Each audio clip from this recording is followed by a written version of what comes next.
Hey everyone, back again at Cisario Design and Science. Kali ini kita akan belajar mengenai perpangkatan bentuk aljabar menggunakan segitiga Pascal.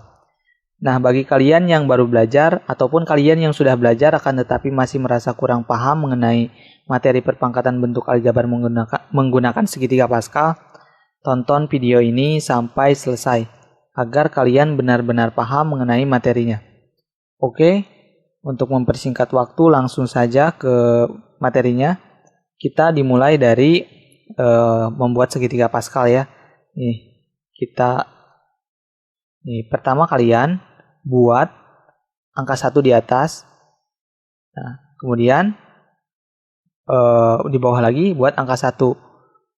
Kiri dan kanan ya. Kemudian jumlahkan. Nah, hasilnya di bawah 2. Kemudian buat lagi angka 1 nih yang sudah tersedia ya.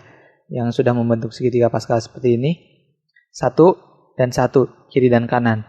Kemudian jumlahkan lagi. 1 tambah 2 di bawah hasilnya 3. 2 tambah 1 di bawah hasilnya 3. Kemudian buat lagi angka 1 ya di bawah kiri dan kanan. Nah, dijumlahkan lagi. 1 tambah 3 hasilnya 4. 3 tambah 3 di bawah hasilnya 6. 3 tambah 1 di bawah hasilnya 4 ya. Simpel ya cara membuatnya. Jadi intinya kalian buat angka 1 ke bawah semakin meluas, jadi membentuk segitiga. Oke, paham ya sampai sini? Kita langsung saja ke penjabaran untuk penggunaan aljabar, pangkatan aljabar. Nah, kita jabarkan dulu nih. A ditambah B pangkat 0, maka hasilnya 1. Jadi intinya apabila angka ataupun variabel dipangkatkan 0 hasilnya pasti 1. Begitupun dengan angka mau 1 juta pun dipangkatkan 0 hasilnya pasti 1. Oke, selanjutnya A ditambah B pangkat 1, maka A ditambah B ya. Karena pangkat 1 ya, A-nya 1 dan B-nya 1. Coba kalian perhatikan. Sebenarnya A, B itu 1A dan 1B. Jadi 1A ditambah 1B. Akan tetapi kalau misalkan angka 1 mengandung variabel biasanya tidak ditulis menjadi 1A ataupun 1B. Biasanya hanya bentuk variabel saja. Misalkan ini A sebenarnya itu 1A dan B itu sebenarnya 1B. Ya, maka sesuai dengan segitiga Pascal 1 dan 1. Oke, selanjutnya ke bawah nih. A ditambah B pangkat 2. Maka hasilnya A pangkat 2 ditambah 2AB ditambah B pangkat 2. Nah, coba kalian perhatikan. Ini membentuk pola segitiga Pascal nih. Pola bilangan segitiga Pascal. 1, 2, 1. Nah, 1 ini sebenarnya A pangkat 2 itu sebenarnya 1A pangkat 2 dan 2AB sudah terlihat ya 2AB.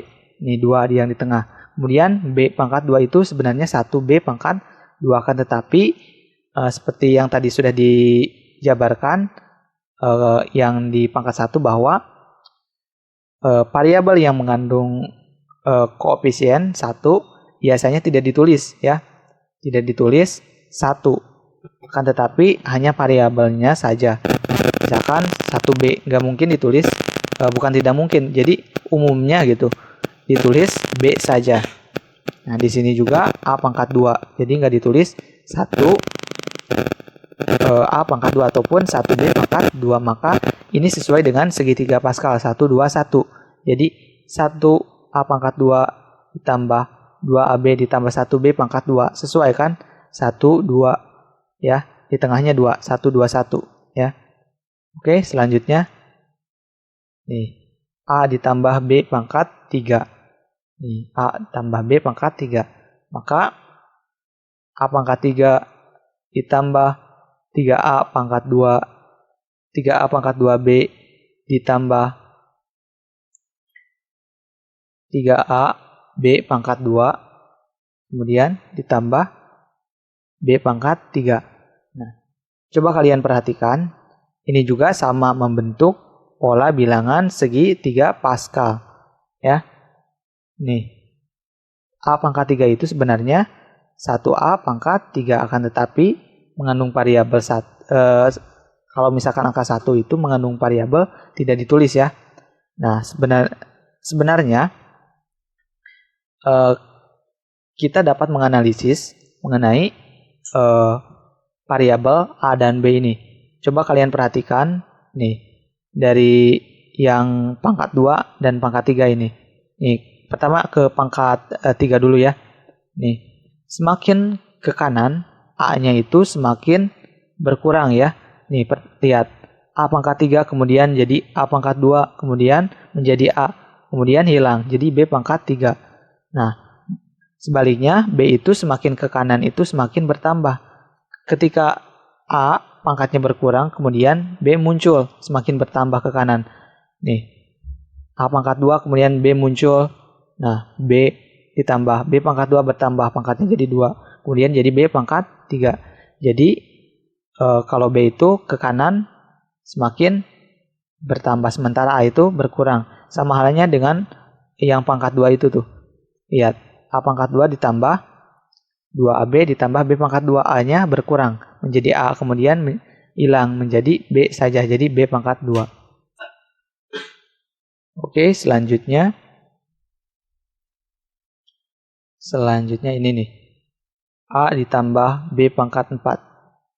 Nah, A pangkat 4 ditambah 4A pangkat 3, 4A pangkat 3B ditambah 6A pangkat 2B pangkat 2 ditambah 4A B pangkat 3 ditambah B pangkat 4.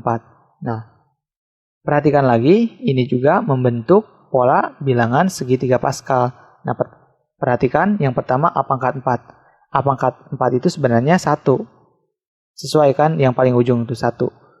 1A pangkat 4, akan tetapi 1 sekali lagi 1 itu tidak ditulis jika mengandung variabel umumnya ya. Terus 4 nih sesuai. 4A pangkat 3B. Ini 4-nya sesuai dengan segi 3 Pascal. Membentuk 1, 4, 6, 4 dan selanjutnya. Dan perhatikan lagi, A-nya itu semakin ke kanan itu semakin berkurang. Dari A pangkat 4, kemudian jadi A pangkat 3, kemudian menjadi A pangkat 2, kemudian menjadi A, dan kemudian hilang menjadi B saja.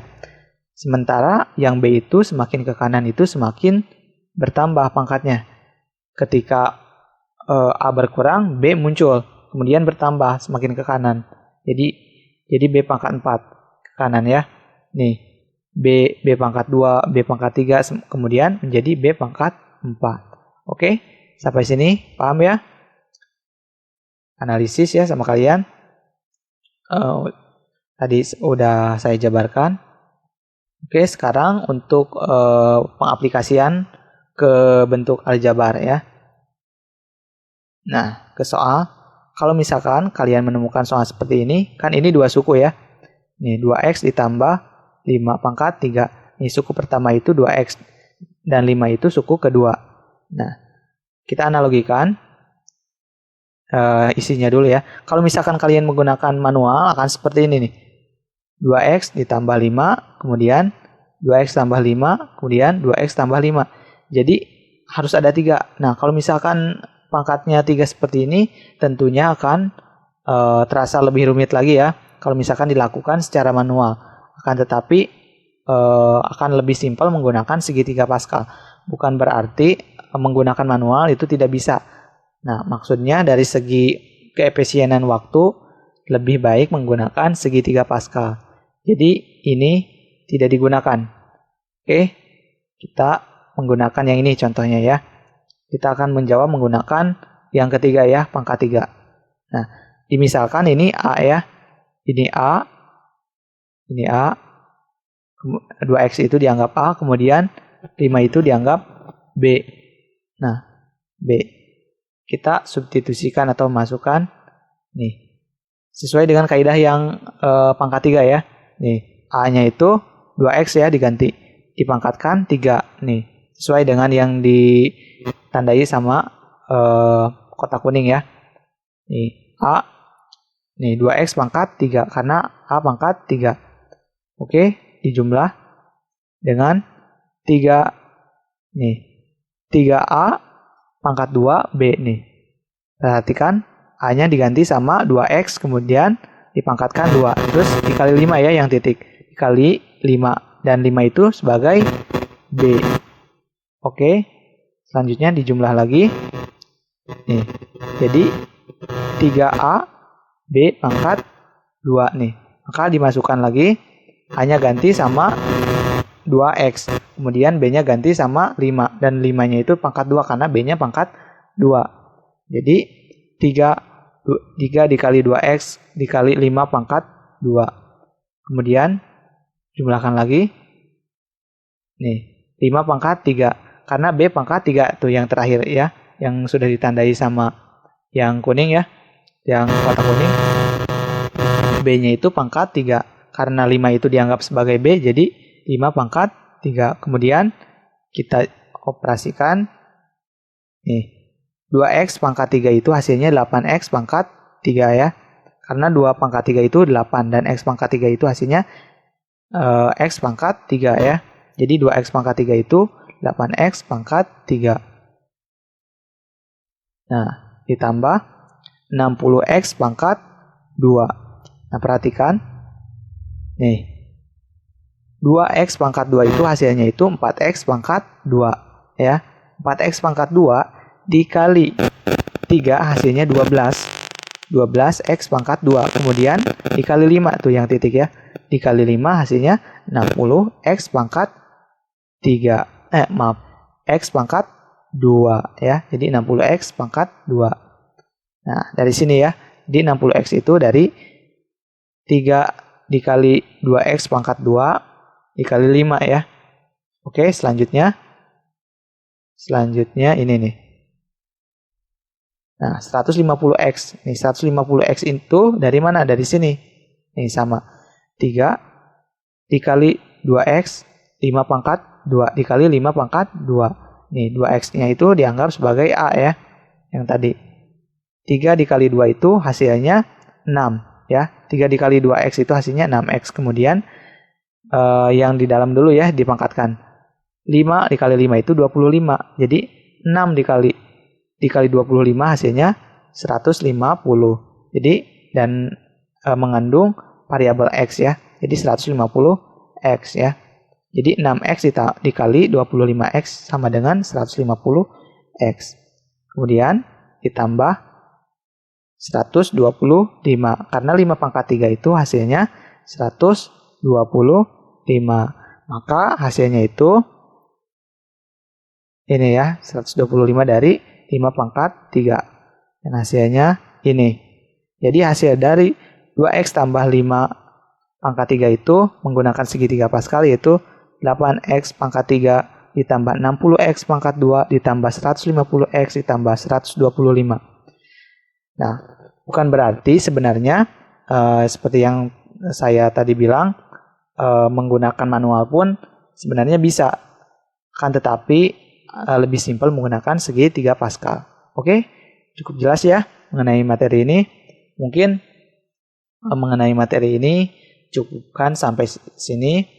Apabila kalian suka dengan video ini, silahkan like, subscribe, and share ke teman-teman kalian agar channel ini bisa berbagi ilmu secara luas. Apabila ada pertanyaan, silahkan tinggalkan komentar kalian di bawah kolom video ini. Oke, semoga video ini bermanfaat dan saya ucapkan terima kasih.